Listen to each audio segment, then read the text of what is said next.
श्री स्वामी समर्थ. श्री गुरुदेव दत्त. स्वामी म्हणतात, तुमच्या विरुद्ध बोलणारे लोक तुमच्या मागेच बोलतात. समोर उभं राहायचं धैर्य लागतं. ज्याचं मन स्वच्छ असतं त्याला स्पष्टीकरण द्यावं लागत नाही. बरोबर का नाही मंडळी? लोक तुमच्यावर शंका घेतील, तुमच्यावर आरोप करतील, पण वेळ प्रत्येकाला त्यांच्या कर्माचं उत्तर देते, हे नक्की 100%. म्हणून घाबरू नका, फक्त योग्य राहा, कारण सत्याला वेळ लागतो पण विजय नक्की मिळतो. जर तुम्हाला विश्वास आहे की सत्य शेवटी जिंकतच असतं तर कमेंटमध्ये लिहा, सत्याचा विजय.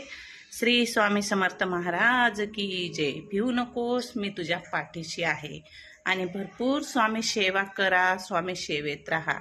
स्वामी समर्थ महाराजांच्या पुण्यतिथीच्या तुम्हा सर्वांना आमच्याकडून खूप खूप साऱ्या शुभेच्छा. श्री गुरुदेव दत्त.